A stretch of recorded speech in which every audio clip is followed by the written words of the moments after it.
everybody. Is it working? Hey, everybody. So it's my great honor and pleasure today to introduce my very good friend, Zeyad Sahli. Zeyad was born in Richmond, Virginia, and is the youngest of 3 brothers and 2 sisters.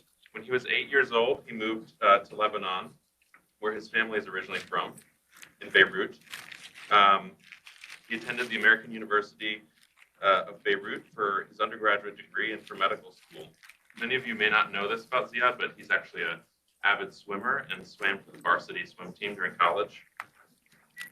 After medical school, he came back to the United States and completed a 2-year postdoctoral research fellowship at Johns Hopkins and matched to UVA for general surgery in 2018.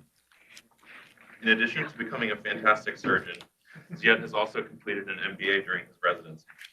This August, he'll be headed to Wake Forest for his minimally invasive surgery fellowship.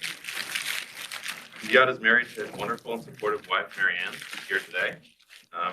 And together they have 2 children, their daughter, Lamise, and son, Tamim. I'm greatly looking forward to his talk entitled Equalizing Opportunity, International Medical Graduates in the U.S. Healthcare System. So please join me in a warm welcome.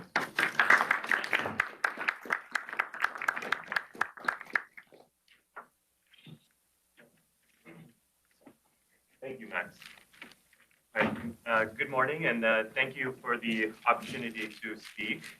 Today, I'm going to discuss international medical graduates, or IMGs, in the U.S. healthcare system. The aim of this talk is to discuss the unspoken and sometimes contradictory beliefs and mechanisms that are currently in place to assess IMGs. I have no disclosures other than the fact that I am an IMG. For those who don't know, I grew up in Beirut, Lebanon, and did all my schooling there. I went to the American University of Beirut for my undergraduate and medical education. After graduating, I went to Johns Hopkins for 2 years as a postdoc fellow before matching at UVA. As I near the end of my journey and residency training at UVA, I've had time to reflect on what it means to be an IMG in the U.S. healthcare system and wanted to share my thoughts with you today. I'll begin my talk by defining what an IMG is and their role in the U.S. healthcare system. Then I'll review IMG entry into residency programs. I'll also discuss IMGs in surgery and what we can do going forward to promote equal opportunity. Let's start with the basics. An IMG is a physician who received a medical degree outside the U.S. and Canada. The location of the medical school and not the citizenship of the physician determines his or her IMG status. So that's pretty straightforward. Now we'll explore IMGs in U.S. healthcare. IMGs represent approximately a quarter of all physicians in the U.S., with most of these physicians coming from Indian and Caribbean medical schools. For the purposes of this talk, I'll be focusing on non-Caribbean IMG graduates. At face value, it sounds great. A quarter of our workforce is international. But the question is, why do we even need these IMGs? The answer is that the U.S. healthcare system has never been able to fulfill its demand for physicians domestically. Simply put, the U.S. is dependent on IMGs to fill this gap in residency positions. USMDs have approximately a 94% match rate, and even if 100% of U.S. graduates matched into residency, the U.S. still does not graduate enough MDs by about a third every year. Here's a brief timeline of the physician supply and demand. For most of the last 100 years, the U.S. has had a physician shortage. The Smith-Mundt Act of 1948 extended exchange visitor, or J visas, to IMGs for the first time, allowing them to pursue postgraduate training in the U.S. on the condition that they return to their home country for at least 2 years prior to applying for permanent residency. In 1959, the Bain Report predicted that the U.S. would suffer a 40,000 physician deficit by the mid-1970s. As a result, in 1965, doctors were exempt from national quotas that limited the number of migrants based on national origin through the Immigration and Naturalization Act. Unsurprisingly, the supply of IMGs increased considerably during that period. Around this time, offshore medical schools began emerging, raising concerns that USMDs would be crowded out by Caribbean graduates. And because Caribbean graduates were typically US citizens, immigration policies would be ineffective to stop their influx into the US. USMD numbers were also rising domestically, with a nearly 45% increase in the number of medical schools operating during this time. This resulted in a surplus of up to 70,000 physicians. The welcoming climate for IMGs changed. Panic grew regarding the threat of unemployment for junior doctors and warned of a grim outlook awaiting USMDs applying to residency.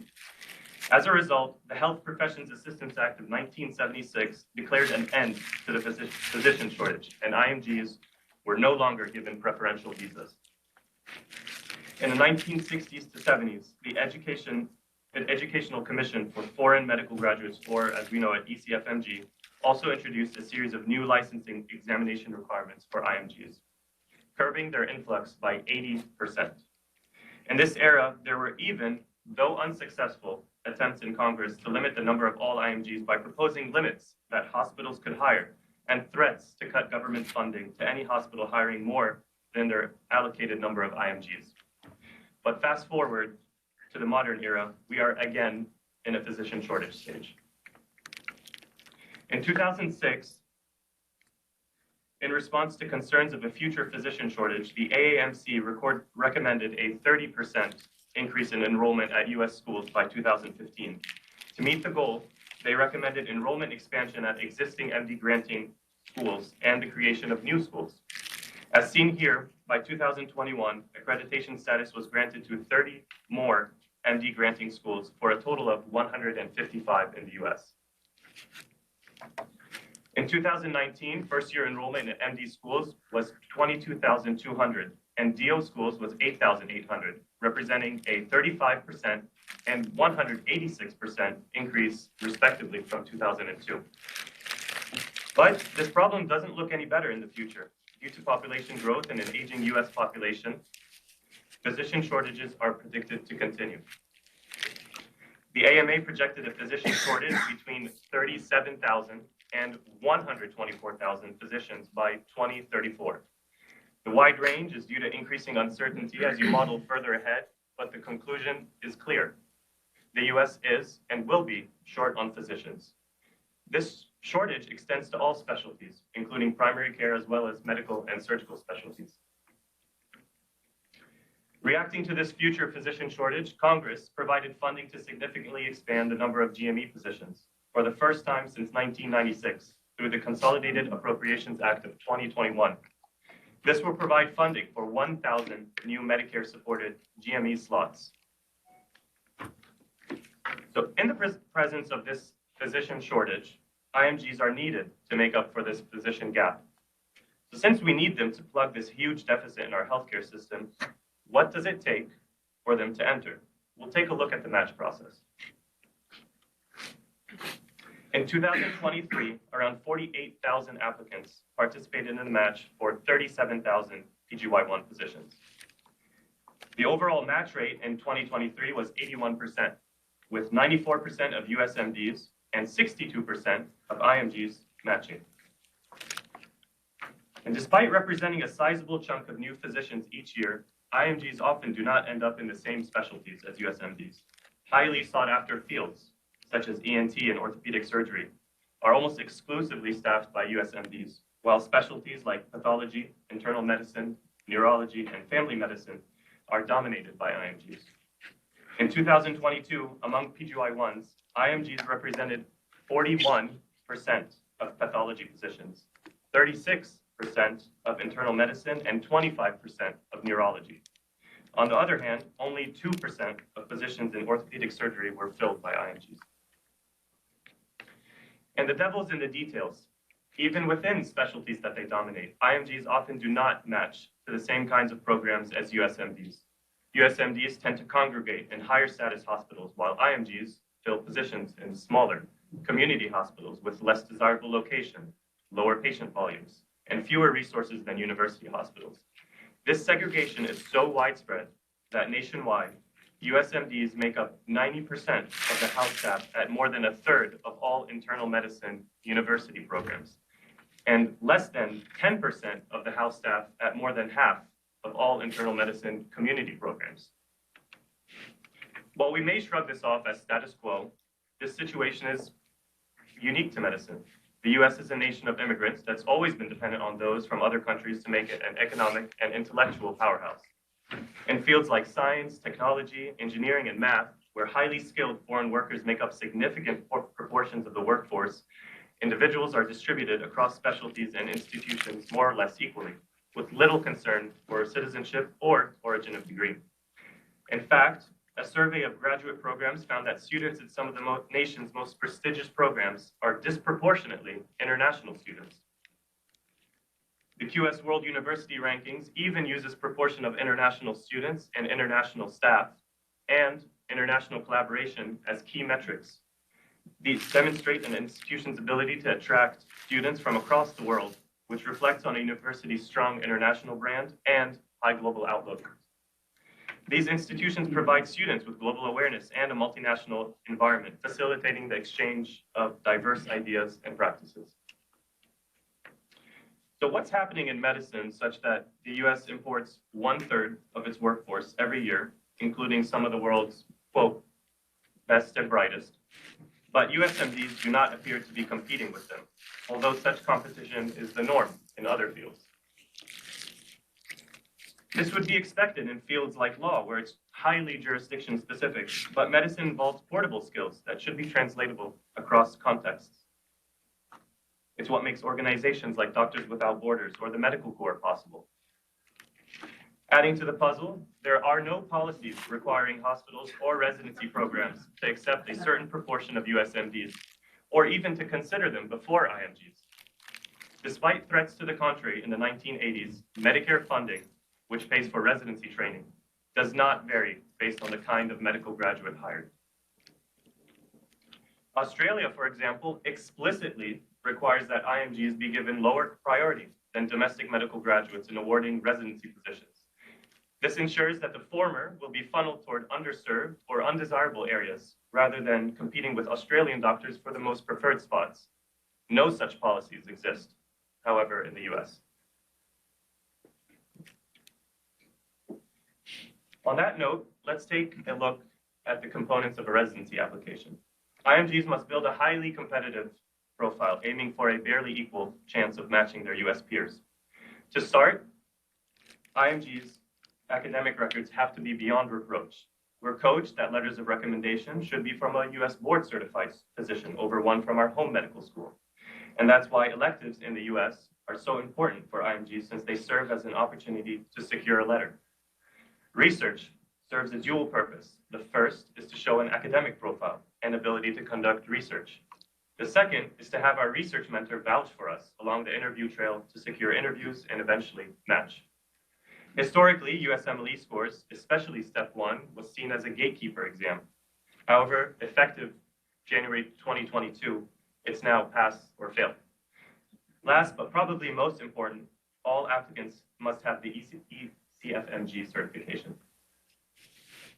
Officially, the residency match promises to be fair, equitable, transparent, and reliable. As the name implies, however, the match involves reconciling the preferences of a second set of actors, program officials who rank order applicants.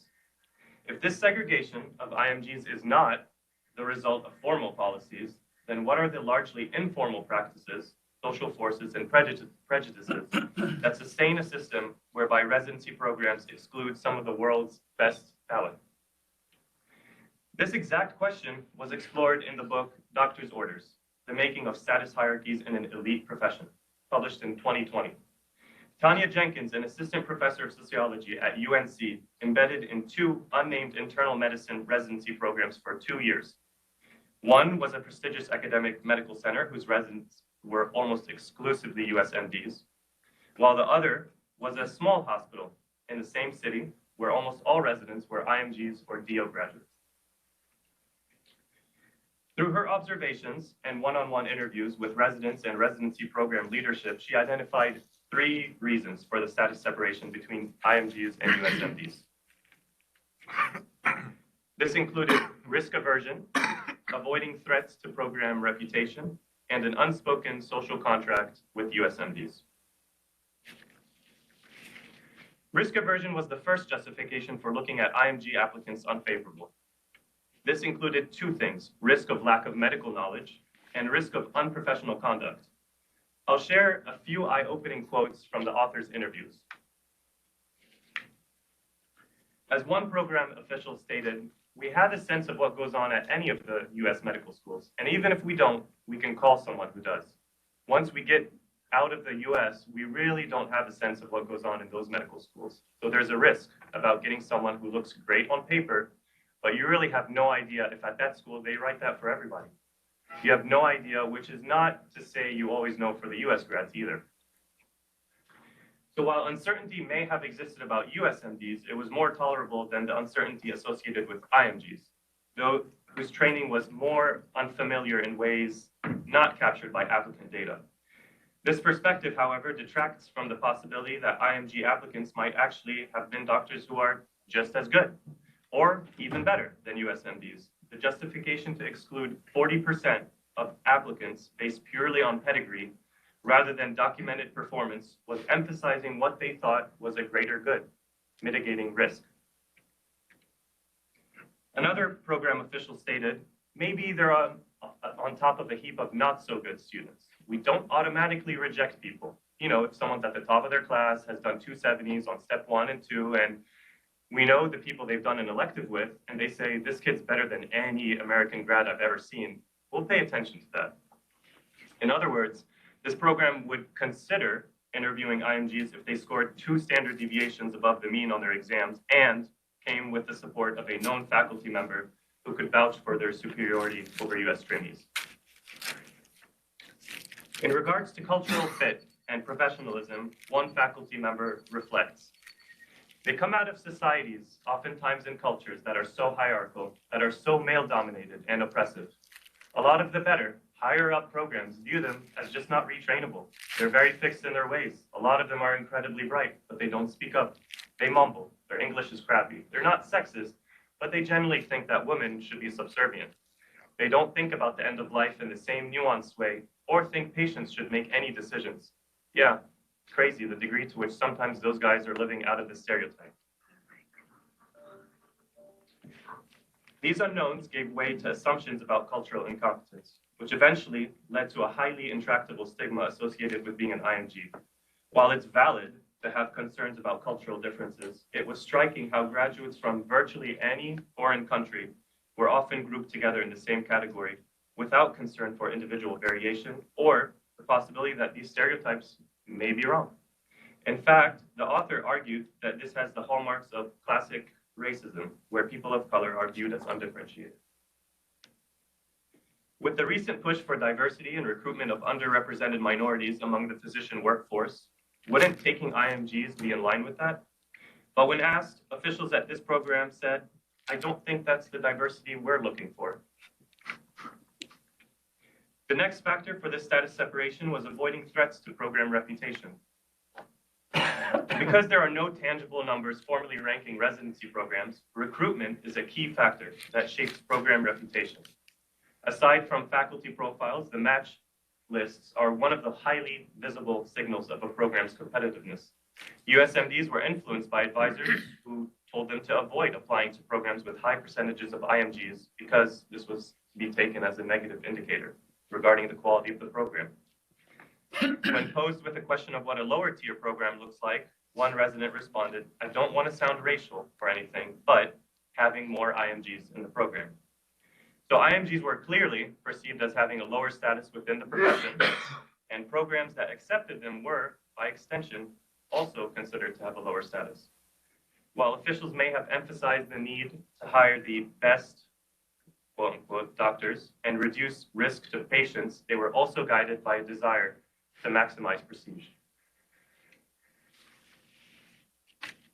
Bear with me with another quote. A program official stated, from the US grad perspective, it's a badge of honor across the country. I do think it's a national program director perspective. You're trying to match with what you perceive as the best students. If a USMD applicant is average and you're comparing them to a non-USMD that's probably above average, the average USMD will probably get ranked higher. So USMDs were not just a badge of honor, they were considered the best students, even if an IMG is better in all other metrics. Their superiority to IMGs was assumed rather than systematically assessed. The choice in this particular case is choosing between better performing IMGs versus prestige increasing USMDs. Finally, the author describes this status separation as also being due to an unspoken social contract to prioritize USMDs among residency applicants to reward them for the work, high financial debt, and deferred gratification to gain admission to US medical schools. 3 USMDs interviewed by the author state a sense of entitlement to the good life exists for students who have invested so much time and treasure into their education. A job market restricted to the less desirable areas could undermine the attractiveness of certain specialties and medicine in general. So here the interviews explicitly make the case that IMGs help keep medicine appealing to Americans. In the absence of formalized policies prioritizing USMDs for residency, status separation allows more USMDs to have the life they have come to expect from the profession: a satisfying career, freedom of choice over geography and specialty, and an attractive salary. Without status separation, USMDs would presumably compete with top-notch IMGs for highly desirable positions, which would mean medicine could not consistently deliver on its promise to trainees and risk becoming less attractive. However, explicitly prioritizing USMDs would run the risk of not enough IMGs applying to the US altogether, which would be disastrous to the system and cause an even worse physician shortage. And since programs made few real attempts to actually assess the merits of IMG applicants, they usually discarded them without review. One reason had to do with high applicant volumes and limited time. But if limited resources were the only consideration, there are other ways to optimize recruitment to find the best possible residents, as is the priority of a program. This may include research experience, publication activity, letters of recommendation, grades, or mandatory USMLE Step 2 scores. So despite the wealth of information about applicants in ERAS, programs heavily emphasize the unknowns and risks associated with IMGs, pointing to a lack of captured information that they could not necessarily collect from test scores and transcripts. So with that, the purpose of what a training program is comes into question. Is the program's duty to its country, to US graduates, to itself, or to patients in training the best possible applicants regardless of background? Another issue that the majority of IMGs face is navigating visa applications. For simplicity, there are 3 main visa categories: J1, H1B, and O1, but I'll focus on the first 2. The J1 is the most used by IMGs. The financial burden is on the applicant, so programs naturally prefer this. However, a challenge here is the requirement for the visa holder to return to their home country for 2 years after residency. It seems a little counterintuitive to invest so much time and resources in the trainee under this visa to then have a requirement to send them back home when the US has its own shortage. There are ways to get around this, which include proving to the government that you'll be under exceptional hardship or persecution upon returning to your home country. There's also the option of doing 3 years of service in an underserved area to waive this requirement. The H1B does not have this requirement, which is why it's more desirable by applicants than the J1. However, programs don't like this since, on average, it costs $5,000 out of its own pocket. But if programs are committed to take the best and brightest, then they should be prepared to invest in them, and in the grand scheme of things, the amount is not prohibitory, especially for larger programs. I want to add one note here. I think most people in this room may not realize the importance of this document, but it makes a huge difference from multiple perspectives. And in the case of applications, it's especially true. During my interview trail, even for fellowship, I would specifically make sure to mention that despite my foreign education, I was born in the US. I would emphasize my US citizenship. And I can tell you this immediately changed the tone and energy of the interview. With all of these obstacles, why would IMGs apply and accept this discrimination to a lower status, both during residency and beyond? First, it's the hope of matching in a system advertised as based on merit. Second, it's a practical acceptance to manage expectations. IMGs understand certain residencies to be almost off limits, regardless of qualifications. particularly radiology, ophthalmology, anesthesiology, and dermatology. And third, the current system remains much better than the alternative back home. Reasons for an IMG wanting to come here is in search of a better future, often running away from political, economic, or security instability in their country of origin. After detailing this blanket preference for US MDs, let's discuss what are the potential consequences of this bias. First, by sustaining the social contract and prioritizing medical pedigree in residency, the profession may not be recruiting the best candidates. While the definition of what constitutes a, quote, good doctor is up for debate, current selection processes may be excluding excellent physicians simply because of their pedigree. IMGs contribute to cultural and ethnic diversity, leading to better access to care for underserved minorities, enhanced cultural competence, and wider research agendas. As we previously encountered in the other program we discussed, IMGs clearly did not represent the kind of minorities being targeted, even though studies find that nationwide, IMGs help reduce social distance between patients and doctors. Biases against IMGs made USMD generalists less likely to refer patients to IMG specialists, which could lead to suboptimal referral decisions. This, despite multiple studies showing no practice quality differences existing between USMD and IMG physicians. Desegregating residency programs, or at least promoting more mixing between resident types, could teach USMDs to be less biased against IMGs, who make up a growing percentage of the workforce. By working together, USMDs and IMGs would have the opportunity to revise their stereotypes and potentially minimize status differences between the two groups to the benefit of patients. Let's briefly focus on IMGs in surgery now. A survey of general surgery program directors in 2020 cited 90% of all program directors having step 1 scores as their top factor, followed by letters of recommendation, and then step 2 scores. Strangely, pedigree wasn't listed, or maybe it wasn't a choice. Let's look at the single most important factor for program directors. Known as an IMG unfriendly specialty, the bar to getting into general surgery is quite high. A step 1 score of 220 to 221 among USMDs corresponds to a match rate of 77%, whereas the same score as an IMG corresponds to a match rate of 28%. Even acing the step 1 exam, getting more than 250, only gives an IMG a 50-50 chance of matching, which is the same odds as a USMD having a score of 210. Moreover, approximately 40% of all general surgery programs won't even give an interview to IMG applicants. I'll take a minute to share my personal experience.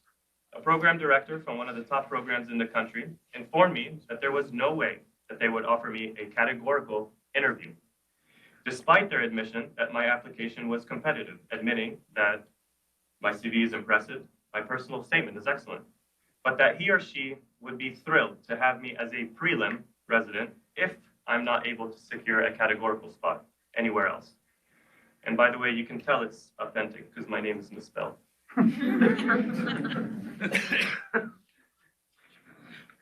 study from the early 2000s surveyed general surgery program directors on perceived performance, dedication, and abilities of IMGs. The results were honestly surprising, how they confirmed what we have been discussing today. Despite the perception that IMGs were similar in skill and ability to USMDs, regardless of program size, USMDs were favored in the recruitment process, with more than 70% of respondents indicating that they believed IMGs were discriminated against. Nearly 20% reported that they had been pressured to rank a less qualified USMD higher than a more qualified IMG, and 22% reported that they had ranked a USMD higher than an IMG to avoid a reduced number of USMDs. Approximately 46% of program directors agreed that they preferred USMDs because of fear that the resident review committee would perceive their program as weak because they could not recruit USMDs. And the disadvantages towards IMGs is ongoing. Step 1 is now, as I mentioned, pass or fail. A 3-digit Step 1 score undoubtedly contributed to the illusion that acceptance to a residency was at least somewhat based on merit. Making Step 1 pass or fail could restrict that small but existent pathway to competitive residencies for some IMGs, and would likely place more emphasis on informal resources such as social networking ties to USMDs, which are more difficult for IMGs to come by.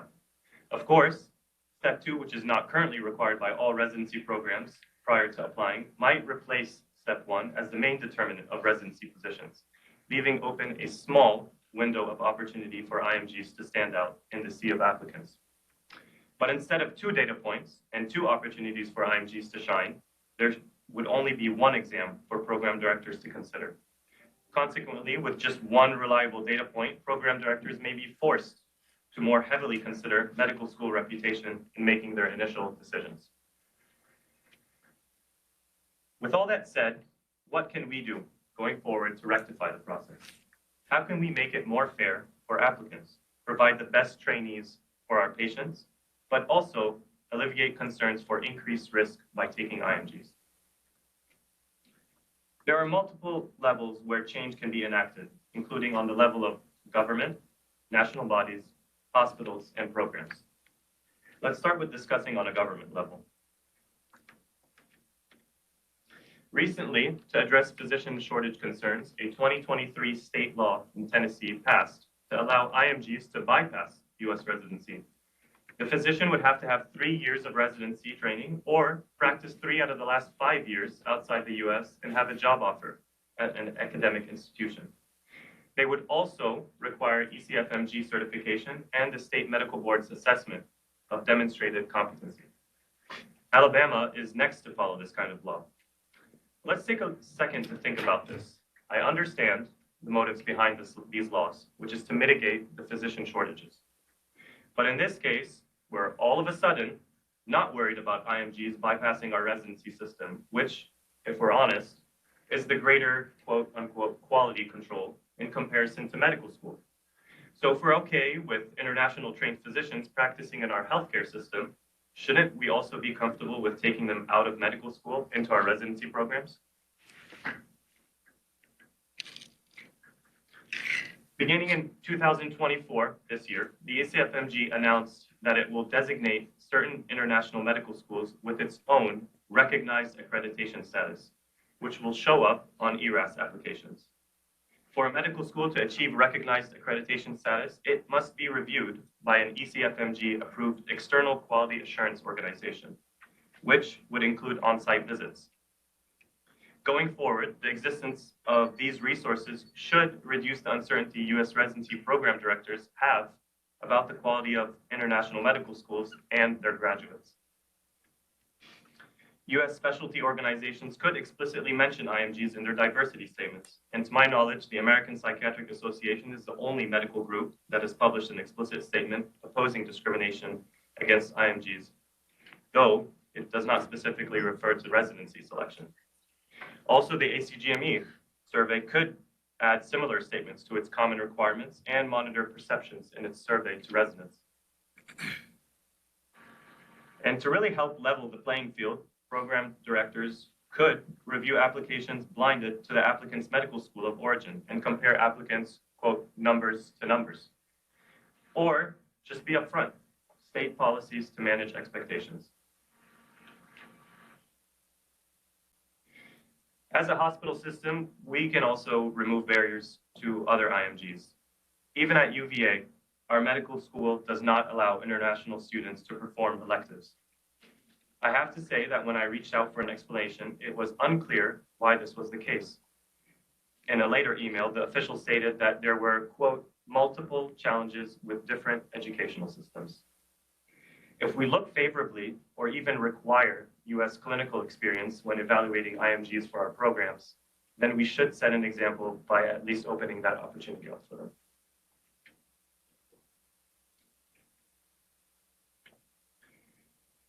On a program level, residencies can support IMGs in a number of ways.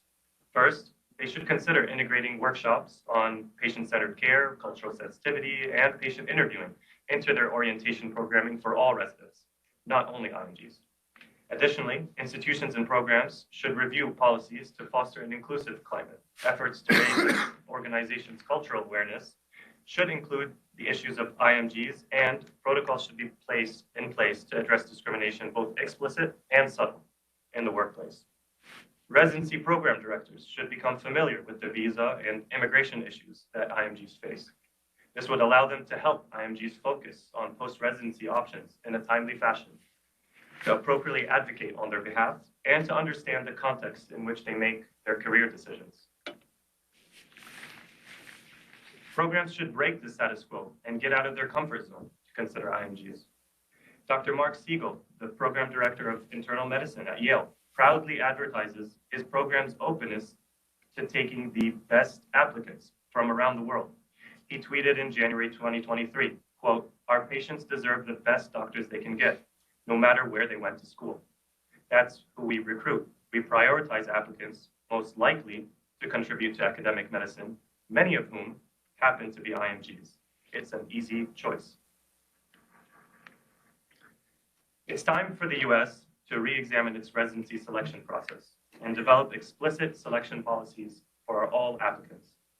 Our healthcare system needs IMGs. The US's philosophy is centered in liberty and merit, yet IMGs remain sidelined. National accrediting bodies espouse cultural competence, while as a system, we entertain labels that support stereotypes. In an ideal world, IMG would not carry stigma, and the distinction of national origin would evaporate. Naturally, I can't end this talk, which marks the end of my 6-year journey at UVA, without a big thank you. Everyone in this room, I'm forever grateful for your open-mindedness, your teaching, and the opportunity to train in the US. And I appreciate sincerely the opportunity to communicate this important topic. Thank you.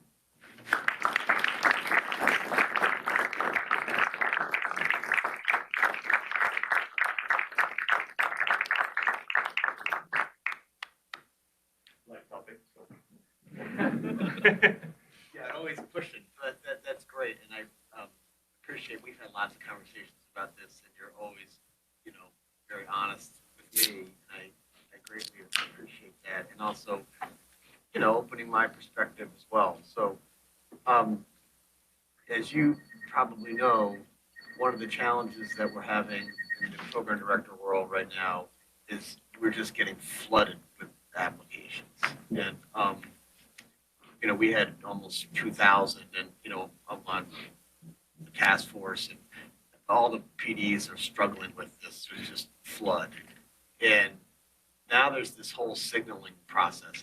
Are you aware of signaling? And Yes. yeah, and we're debating, how many signals you should have, and trying to sort out who was serious about our program and who just applying everywhere in the world. How do you think that international medical grads can utilize that system to try to help PDs know who's serious about a program, and for reasons like I've actually thought about it, UVA seems like a good place for me, and that kind of stuff. So how can they utilize that system? I think the problem has gotten a little worse since COVID, since everything went virtual. There was a level of commitment that came with flying to a program and visiting it physically. So I think that's one area where now has evaporated. I don't know if from our conversations it sounded like that may be coming back. Is that accurate to say? Which part? In-person interviews. Yeah. I'm gonna table that discussion. Okay. So if they do come That's back, still, a very, very big debate as well, because as you know, there's a lot of equity arguments about, being in favor of virtual interviews. And Yeah. I think what you're saying, implying too, is that there is a little bit of a self-selection process. Correct. when you have to kind of commit yourself a little bit. So there's arguments on both sides of that coin, right? Yeah. So that's one thing, and I think, you know, we can still filter some IMGs. I'm not saying like, you know, we should have a certain quota for IMGs. Definitely not. What I'm saying is don't toss them in the bin, which 40% of programs do. And I think there are ways, you know, ERAS captures a lot of data, and I think that we can, and it can be program specific. So if, you know, let's say at UVA, we want to develop academic surgeons, then we should have a filter for, you know, as an example, research, or you know, even research activity. Because, you know, if you put like research, public number of publications, maybe they've been working in a basic science lab, so that's kind of unfair. So, I mean, research activity, that would be one filter. And it could be based on whatever program sees as their priority.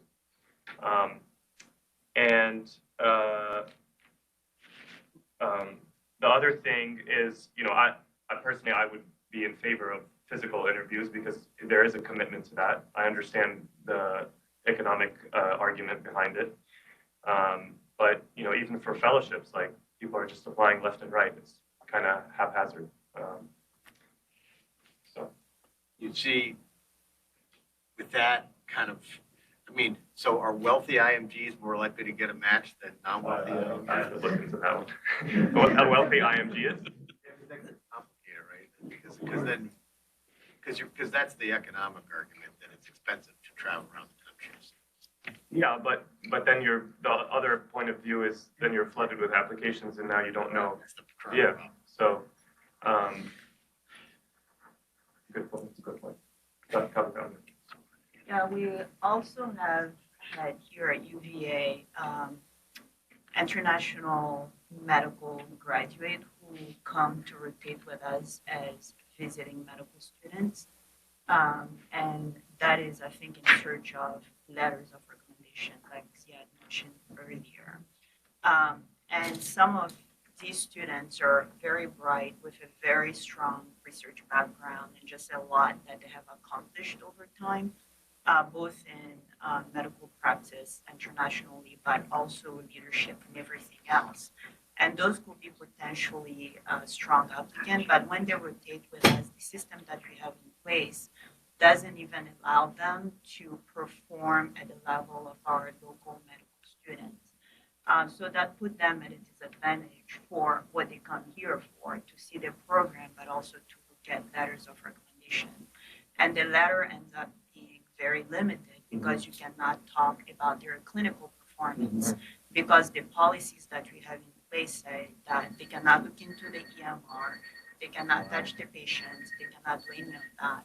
So I understand with people who are medically, who have a medical license already, but our third-year medical students do not have a medical license to be able to. So there is nothing distinguishing them in terms of qualification to look into the charts or around on the patient with the team and express their clinical assessment or talk about the patient. So that's an area, Dr. Frill, that we potentially work on to be able to select among the students who come from international programs to rotate with us and potentially select a strong applicant because those students are going to apply to UVA. They'll be in our application pool. But the attendings that they work with cannot really write a strong letter of recommendation because their exposure is limited. We have Dr. Downs here. Maybe he can help us sort that out, right? I'm learning like everybody else. I enjoyed That would be a great opportunity, but right now it doesn't I mean, exist. we've had great ones come through our program in the last year, and I've encountered some of them, but it's just. I will say one more thing, that the system, you know, to your point about the economic perspective, it filters out, you know, people with less resources anyway. You know, coming to the U.S. to do electives. Some of those electives you have to pay for, not only travel and lodging. You have to, you know, pay for, like I went to Duke, I had to pay out of pocket for them to take me as an elective. So it's a money-making process for them. So, you know, I don't think the filter in this case, there are many filters for resources prior to in-person interviews. I mean, I'm interested in others. I enjoyed your talk. It was a brave talk. Thank you. I think you highlighted a lot of things with that last one on meritocracy that I pushed back on because you showed that it's not just test scores, right? If it was all merit, then the highest test scores would get you in. So there's this invisible component of your own networks and networks that you connect into that actually may help your test score and may allow you. So I always think that's a word that needs to be unpacked. And then I would just, the question I would ask is, do you see any similarities to the DO degree in terms of acceptance into being admitted into university academic training? And then I would ask the second question is, do you feel that there's both for kind of and both in terms of growing IMGs, but not substituting IMGs for URIM? Because at least in the specialty of urology, people will say, okay, well, we can't, we're 2.5% Black in urology. And they say, oh, we can't get that. So let's not invest in our pipeline pathway programs. Let's go outside of the country and recruit. And that's an either or approach instead of and both. To your second question, I don't, my intent was not to have this talk or even IMGs phrased as a diversity, but I used some of the conversations about diversity and kind of to see how that would fit. But my main point, my main aspect of this is consider IMG applicants. And the biggest thing is those 40% of those programs that don't even look at them. Some of the programs that one program that I interviewed at reached out to me and said, well, did you get an interview? And I said, no. And they said, what? And it turns out they just filter all their IMG applications. And then they said, next day I had an interview. And so, that's, I think, the biggest takeaway. And then, sorry, your first question was? That's just a comment on meritocracy. Yeah. But do you see any similarities with the DO kind of challenges to get into, say, subspecialty, like the higher general surgery, neurosurgery? Right. I don't have a lot of familiarity with the DO aspect since that is there are no DO schools outside the U.S. quite honestly. But from reading the book, they do describe that it is also they are in a separate status. So I think they had listed IMGs as kind of bottom, and then DOs much closer to USMDs, and then USMDs on top of the pyramid. Dr. Tosh. Thank you, Zeyad. I really love the talk. I am an IMG, and I would say that what you have said is not only spot on, but there is much more to talk. Like, for instance, having to do 2 residencies to be able to work, and other things like that, which is actually not an exception. But in many cases, it might be the only way for many IMGs to actually practice in the U.S. I'm also now a U.S. citizen, which I wasn't when I was applying, and then I also am looking to the whole picture from a different perspective. As a U.S. citizen and having my kids study here and grow here, do I want the spots for my kids to be taken away from people who are not U.S. citizens? But one thing that I would say is it is always known. For instance, when I was applying to or was planning to come to the U.S., and I was considering if I wanted to practice surgery, which I was already a practicing surgeon in my country, I looked at the statistics and what are the chances of a non-U.S. MD to practice surgery to match in a residency. And I knew that and I dedicated a whole year to study to take the step 1 after I was a surgeon, just so I could at least get a score that will give me an option for my application to be considered. And I didn't match. And I had more than 270. So you really, it doesn't matter how much you put into it, you're going to be at a disadvantage. But then one day, Dr. Sherman say, hey, by the way, we do have a prelim spot. Do you want to take it? And I didn't get to the match, but I was given a spot as a prelim. And And so it really is a huge barrier. But on the other hand, I do think that the U.S. can and should contend to one of the things that I really think that it's like the low-hanging fruit. We do have to get rid of the hypocrisy, but we have to get rid of the double standards. Yep. So you really cannot be saying, hey, we want to get the best and the brightest, but at the same time, we don't look at the applications of the people who might be the best and the brightest. So if it is up front and you say, look, in these programs, we're not going to take IMGs, which many programs actually do that clearly and without any question. For instance, the UVA is not particularly friendly to IMGs. And the fact that we don't even let medical students come here, we did have a program of exchange of our residents going to Africa to practice there. We have some of the residents come here, but they couldn't operate here. Just like we were saying, they're not allowed to touch patients. They're not allowed to look at the, so we do want to take advantage of the opportunities in other countries, but we don't allow it here. And so we do have to get rid of the hypocrisy. We say that we are interested in diversity. You have to know what that means. Because we say it because it sounds good and it looks good. And then we really, oh yes, some of these people are really good and they can do good surgeries and they are very smart and they can do research. It is true as an IMG, you know that a country is not going to have people from other countries come to like take the best jobs and the best spots or something.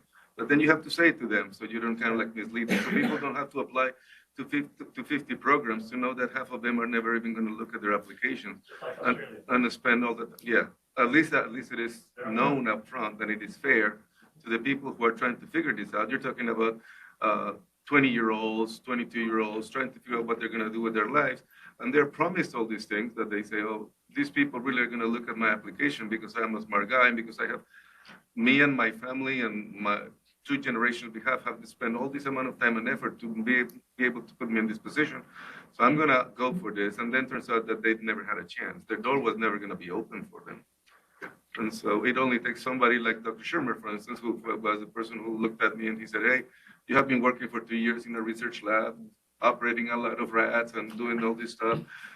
We're going to give you a spot so you can show us for half a year or for a year if you know what it takes. And then I did 3 ICU rotations in my first 3 months as an intern. And then they said, okay, yeah, you can do it. But, you know what I mean? So that part of we have to like match what we say with what we're actually doing. I do think that will be a long ways. That will go a long ways. Sure. Well, Zeyad, that was a great talk, and it's a tough act to follow, Carlos. But I think that, just in terms of trying to appreciate where the biases are nowadays, there's no question, as you said, program directors in the U.S. are still biased against FMGs. But I did want to clear up one little area that you said that you thought maybe it was because the RRC thought it was a bad program because they have FMGs. And honestly, I'm finishing my 6 years on the RRC, and we have never, in any of our discussions, had that conversation about the fact that the program was inferior because they had FMGs. What the RRC looks at is what kind of an education they provide for the residency, whether they're FMG or not. So that I do think the program directors, if they have that fear, that's unfounded, because there is absolutely no bias about FMGs or U.S. graduates in terms of programs.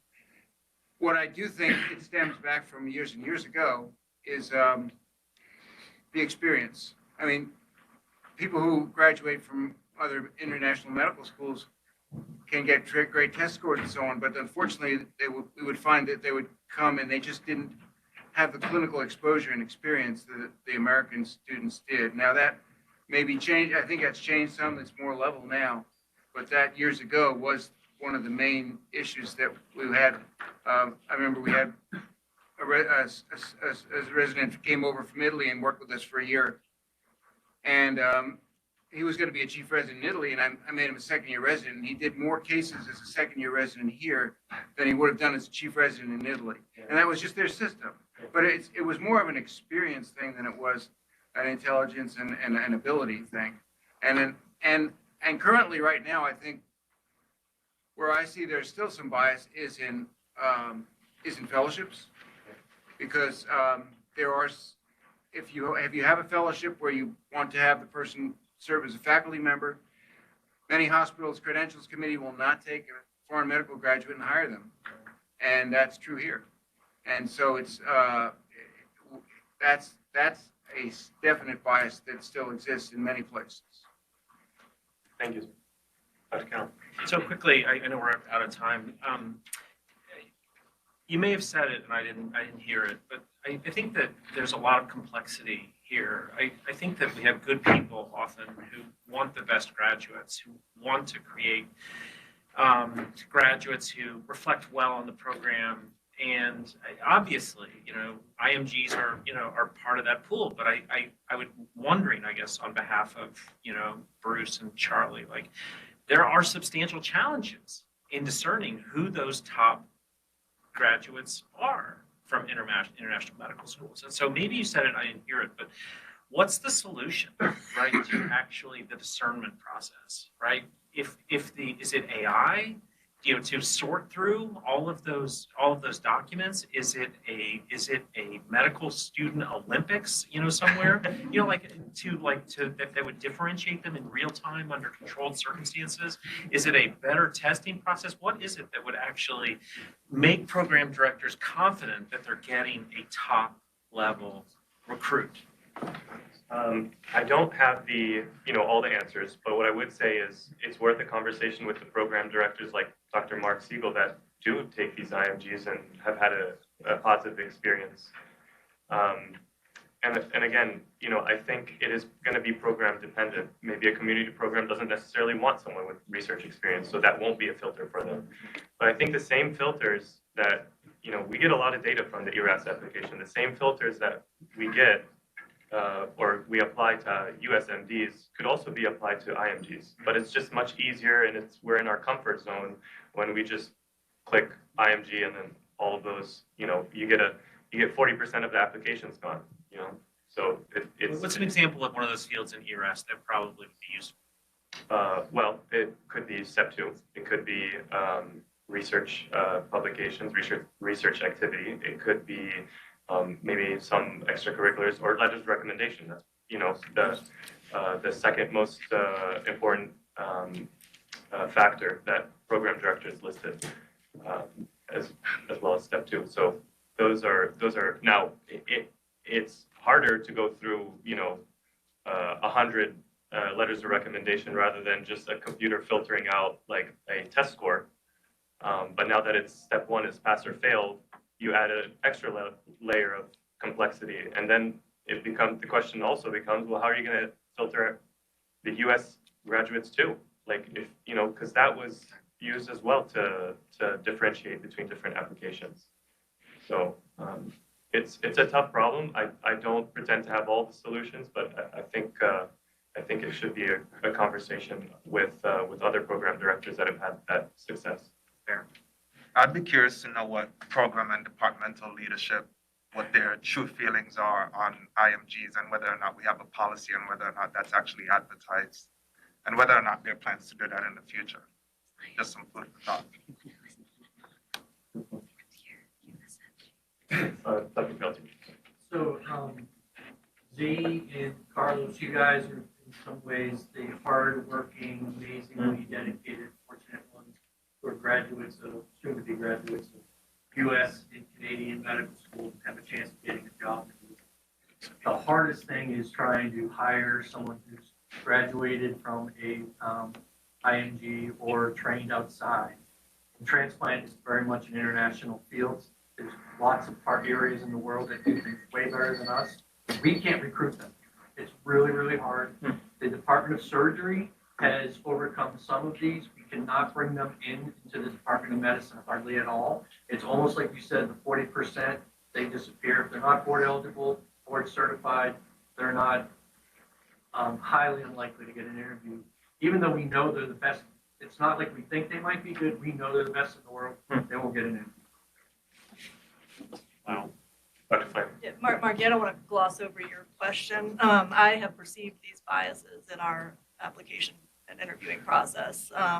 And I think some of the low-hanging fruit would be investing in visa assistance and not using that as, writing someone off. And then you had mentioned the ECFMG kind of grading or oversight. They're gonna actually vet the medical school. So hopefully that is a positive I step. think that would be helpful, because then it wouldn't be like, well, we don't really know anything about this medical school, but now we do. Now we have a kind of a, yeah, exactly, some way of assessing this medical school compared to others, if we don't have personal knowledge of it. And going with what Dr. Flanagan is saying is, at least that's also has been my perception with our review of applicant, even just like you mentioned, U.S. born physicians who just couldn't either afford medical school in the U.S. And ended up going to foreign medical schools. And there is always this issue of quote unquote risk, but I still don't understand what that risk is. But we mention it in our process, and what exactly is that risk? Is it the fear that Zeyad was talking about the perception of cultural competency, which I think all of us in some ways lack, depending upon our exposure and our upbringing. We all lack cultural competency in some ways. And having a diverse group of people just help us come with that information. But I'll let someone else answer Marky's question because that has not been answered. It doesn't need to be answered today. I'm just curious. Yeah, that's a hard one. I mean, yeah, I'm just curious. Thank you. Okay.